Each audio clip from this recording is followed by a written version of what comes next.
욥기 18장 1절부터 21절까지의 말씀은 빌닷이라는 사람이 두 번째로 말하고 있는 것을 이야기하고 있습니다. 빌닷은 전통주의자였다라고 생각을 하시면 됩니다. 옛날에 이러이러했으니까 우리도 이러이러한 거야. 예전부터 사람들이 이러이러하게 얘기했으니까 이럴 때는 이렇게 해야 되는 거야. 라는 식으로 전통을 붙잡고 전통을 논하던 사람이었다라고 이야기를 드릴 수 있죠.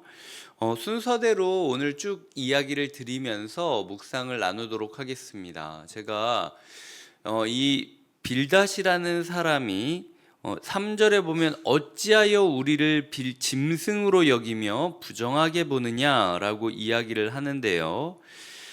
2절에 보면은 어느 때에 가서 말의 끝을 맺겠느냐 너희가 라고 이야기를 하면서 욥을 욥 혼자뿐만이 아니라 다른 미련한 사람들이랑 똑같은 부류의 하나로 여기는 것을 알 수 있습니다. 너 같은 사람 내가 한두 번 본 줄 알아? 너같이 미련한 사람 내가 한두 명 만난 줄 알아? 너만 있는 거 아니야 라고 하면서 어느 때에 가서 말의 끝을 맺겠느냐라고 이야기하는 게 우리말로는 그냥 닥치고 내 말만 들어라고 이야기를 하는 욕을 하고 있으면서 말을 끊고 있는 분노한 빌닷의 모습을 볼 수 있다라는 거죠. 그 분노한 이유가 무엇인가? 빌닷은 욥이 자신들을 짐승처럼 여기고 있다라고 그 단어에 꽂혀가지고 화가 난 거예요.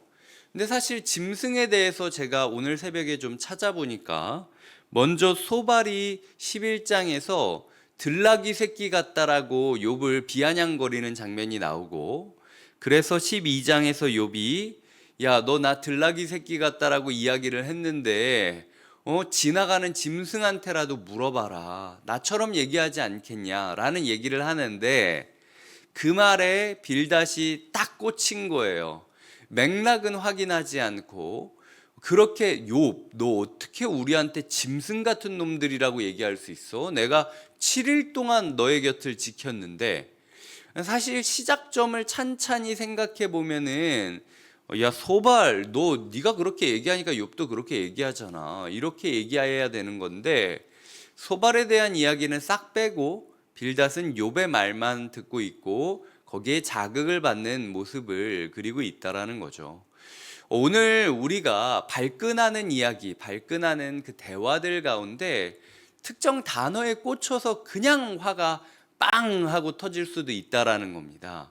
사실은 맥락을 찬찬히 살펴보면 얘가 얼마나 답답하면 이런 얘기를 했을까?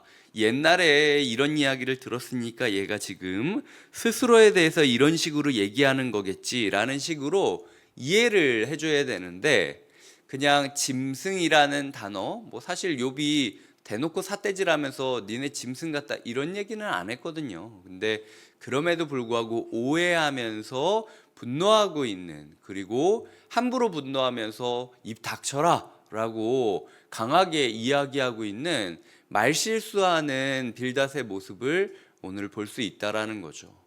다음으로는 4절에 너 때문에 라는 단어가 눈에 들어왔습니다. 우리가 진짜 이 너 때문에 라는 말은 쓰면 안 되겠다. 네, 하루 동안 살아가면서 너 때문에 우리가 이렇게 됐어. 너 때문에 지금 이렇게 된 거야. 너희 가족이. 라는 이야기를 지금 빌닷이 하고 있거든요.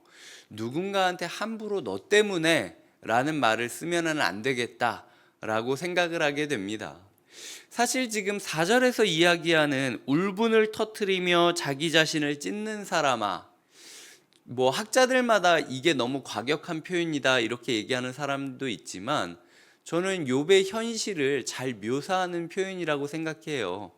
울분을 터뜨리며 자기 자신을 자해하듯 찢어버리고 있는 욥의 마음을 정확하게 봤으면 잘 보듬어 줘야죠. 정확하게 봤는데도 불구하고 남 탓하지 말고 그거 너 때문에 그런 거야. 너 때문에 네 자녀들이 다 죽은 거고 너 때문에 네가 더 잘 못했기 때문에 재산을 다 잃은 거야 라고 이야기하는 잔인한 빌닷의 모습이 누군가의 아픔을 보면서 어유 저 집사님 뭐 안 그래도 신앙생활 엉망으로 할 때부터 내가 알아봤어, 이런 식으로 뒤에서 수근수근거리고 있지만 사실은 누군가한테 큰 상처를 주는 말을 하는 건 아닌가라는 생각을 해보게 되었습니다. 첫 번째로는 특정 단어에 꽂혀서 맥락을 살피지도 않고 분노하면서 화를 내고 상스러운 욕을 하지 말아야 된다라는 이야기를 드렸고, 두 번째로는 상대방에 대해서 너 때문에 그런 거다라는 식으로 함부로 쏘아붙이지 말아야겠다라는 생각을 했다면요, 그 이후부터 있는 이야기는 지옥에 대한 이야기입니다. 그래서 지옥이 무엇인가, 죽음이 무엇인가 라는 생각들을 하루 동안 하면서 살아갔으면 좋겠습니다. 크리스토퍼 애쉬라는 학자는 오늘 본문을 보면서 한 가지만 빼면 정말 잘 만들어진 지옥 설교가 욥기 18장이다. 그래서 지옥에 대해서 우리가 묵상을 하면서 마음을 바로잡기 위해선 이 욥기 18장을 잘 묵상해야 되는데, 기억해야 될 건 잘 나가다가 마지막에 딱 한 부분이 삐끗해가지고 엉뚱한 데로 가는 게 지옥 설교라는 거죠. 그래서 그 크리스토퍼 애쉬라는 학자는 이 5절부터 21절까지의 내용을 이런 구조로 이야기를 하는데요, 잠시 소개를 하려고 합니다. 5절부터 6절까지는 둘, 넷, 다섯, 그리고 결론까지 6개의 구조로 되어 있는데, 5절부터 6절까지는 지옥은 완전한 어둠의 자리다 라고 이야기를 하면서 빛, 불꽃, 빛, 등불, 이렇게 불빛과 관련된 단어를 4개나 반복하고 있죠. 지옥은 완전한 어둠의 자리다. 7절부터 10절까지는 지옥은 피할 수 없는 형벌의 자리다, 피할 수 없는 형벌의 자리다 라고 이야기를 하면서, 이 8절부터 보면은 그물, 올가미, 덫, 올무, 덫, 함정, 함정에 대한 6가지 단어를 다른 단어를 교차하면서 이 지옥은 피할 수 없는 형벌의 자리다, 덫의 자리다 라는 이야기를 하는데요, 이게 구약 성경에서 똑같은 하나의 의미를 가장 여러 개의 단어를 가지고 설명한 구절이라고 합니다. 그 정도로 피할 수 없는 덫과 같은 것이 지옥이다라는 이야기를 하고 있다라는 거죠. 세 번째로는 11절부터 14절까지는 지옥은 끝없는 공포의 자리다라고 이야기를 하고 있습니다. 끝없는 공포의 자리다. 그래서 사방에서 무서운 것이 쫓아가고 놀라게 하고 쫓아갈 거다. 이 전형적인 공포 영화 아닙니까? 깜짝 놀라서 달려가는데 사방에서부터 나를 향해 쫓아오는 두려움이 있다라는 거죠. 그리고 기근, 그 곁에는 재앙, 질병, 사망의 장자. 사망의 장자라는 거는 재앙 중에 넘버 1, 죽기 직전에 진짜 가장 이거를 경험한다면 다 죽을 수밖에 없다라고 느껴질 정도로 절망적인 상황을 이야기하는 거죠. 그래서 의지하던 것들이 장막에서 뽑히며 공포의 왕에게로 잡혀갔다라고 이야기를 하며, 11절부터 14절까지는 지옥은 끝없는 공포의 자리다라고 이야기를 하고요. 네 번째로 15절과 16절은 지옥은 완전한 파멸의 자리다라고 이야기를 하고 있습니다. 그래서 15절과 16절은 지옥은 완전한 파멸의 자리다. 16절에 보면 마치 제초제를 뿌린 것처럼 밑으로는 뿌리가 마르고 위로는 가지가 시들 것이다 라고 이야기를 하면서, 보여지는 부분만 시들 것이 아니라 보여지지 않는 뿌리까지도 말라 없어지게 될 완전한 파멸의 자리다 라고 이야기를 하는 거죠.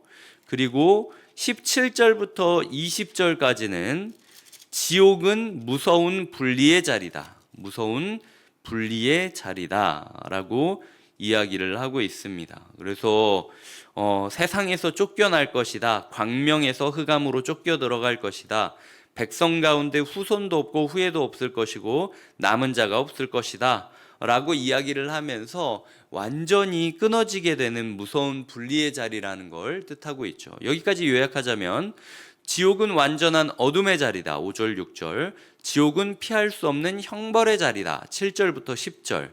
지옥은 끝없는 공포의 자리다. 11절부터 14절. 지옥은 완전한 파멸의 자리다. 15절 16절. 지옥은 무서운 분리의 자리다. 17절부터 20절까지. 그리고 마지막으로 21절에서 결론으로 그 지옥이 누구를 위한 자리냐? 참으로 불의한 자의 집이 이러하다.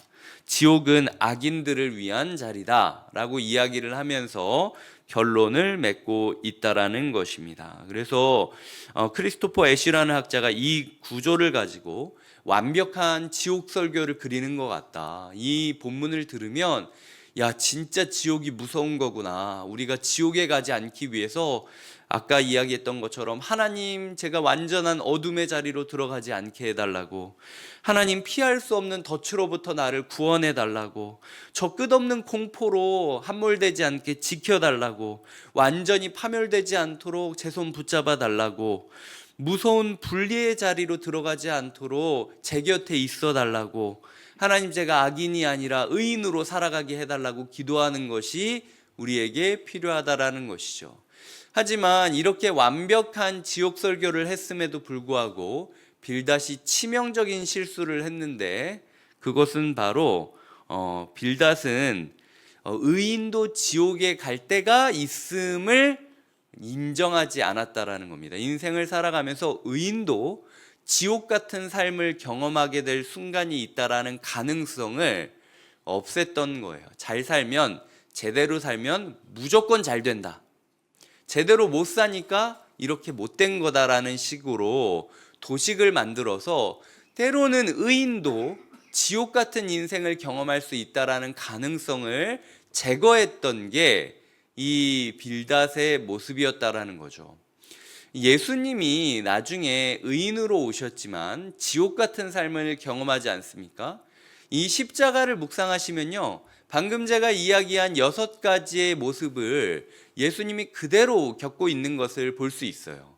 그래서 우리가 새벽기도 전에 고백한 사도신경을 보면은 예수님이 어디까지 내려갔냐라고 이야기하냐면, 옛날 사도신경에는 예수님이 지옥까지 내려가셨다. 본디오 빌라도로부터 고난을 받으사 지옥까지 내려가셨다가 다시 부활하셨다라는 구절이 있을 정도로 예수님 또한 친히 의인이었음에도 불구하고 지옥에 다녀오시는 듯한 경험을 하게 될 때가 있다라는 거죠. 실제로 예수님이 지옥에 가서 지옥을 이기고 올라오셨다라고 우리는 믿고 있을 정도니까. 빌닷은 욥이 말했던 특정 단어에 꽂혀서 욥은 무조건 나쁜 사람이다라고 프레임을 딱 씌웠습니다. 그래서 오늘 본문에서 주요한 표현 중 하나는 빌닷은 욥한테 회개하라고 하지 않아요. 네 인생은 이미 지옥이다. 지옥이 널 기다리고 있다. 라고 저주하고 있는 모습을, 소위 미국에서 욕할 때 이제 지옥으로 가라 라고 이야기하지 않습니까? 네가 갈 곳은 지옥밖에 없다라고 얘기하면서 회개하라는 이야기를 하지 않고 있다라는 사실이 중요한 사실입니다. 빌닷에게 있어서 욥은 이제 회개의 가능성이 없는 사람이에요. 이제 지옥으로 조용히 가면 되는 사람인 거라는 겁니다. 하지만 우리는 알고 있죠. 죽음이 형벌이냐 안식이냐. 형벌일 때도 있지만 안식일 때도 있고, 그리고 죽음 너머에서 예수 그리스도께서 우리를 위하여 기다리고 계실 뿐만 아니라 우리를 위하여 대신 지옥에 다녀오실 정도로 우리를 위하여 대신 죽으신 의로움을 가지고 있다라는 사실을 우리가 기억해야 된다라는 거죠. 그래서 이 지옥에 대한 이야기를 들을 때에 한편으로는 우리가 오늘 빌닷이 말한 것들을 염두에 두면서 하나님, 제가 생명의 사람이 되게 해주세요라고 기도하는 것이 필요하지만, 조금 더 나아가서는 하나님, 그럼에도 불구하고 이런 나를 위하여 나 대신 이런 지옥으로 들어가 주셨던 예수님의 은혜에 대한 감사가 함께해야 되는 것이 우리의 삶에 필요한 모습이라는 것이죠. 말씀을 맺겠습니다. 오늘 제가 전해드린 말씀대로 맥락을 고려하지도 않고 특정 단어에 꽂혀서 분노하면서 말실수를 하는 적이 없도록 우리의 입을 잘 지켜야 되고요. 그리고 너 때문에 라는 식으로 함부로 삿대질하면서 탓하는 일도 없어야 될 겁니다. 특별히 개인적으로는 오늘 본문을 묵상하며 지옥에 대해서 깊이 묵상하며 내가 오늘 지옥의 삶을 떠나 안식의 삶을 살 수 있게 해달라고 간절히 기도하는 것도 필요한 동시에 나아가 우리를 위하여 친히 지옥으로 걸어 들어가셨던 예수 그리스도의 은혜에 대한 깊은 감사 고백이 있어야 된다. 그리고 마지막으로 빌닷처럼 함부로 꽂혀서 회개의 가능성이 없다라는 식으로 상대에 대해서 함부로 이야기하지 말고 나 또한 틀릴 수 있음을 기억하며 함께 천국과 지옥을 묵상하는 하루가 되어야 된다라는 이야기를 드리고 싶었다라는 겁니다.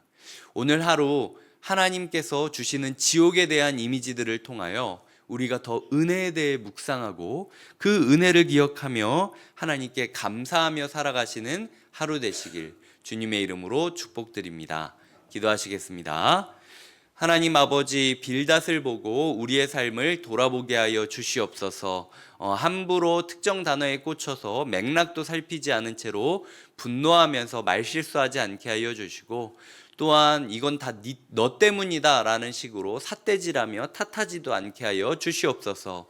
빌닷이 말한 대로 지옥을 묵상하며 이 지옥으로부터 나를 구원해 주시기를 간절히 구하지만, 동시에 이미 나를 위하여 지옥 한가운데까지 들어가신 예수 그리스도를 기억하며 그 은혜에 감사하는 하루가 되게 하여 주시옵소서. 그로 말미암아 우리 곁에 욥과 같이 회생 불가능해 보이는 사람이 있다 할지라도 끊임없이 하나님의 은혜의 가능성을 염두하며 함께 고민하고 함께 기도해 주는 하루가 되게 하여 주시옵소서. 감사하고 예수님의 이름으로 기도드립니다. 아멘.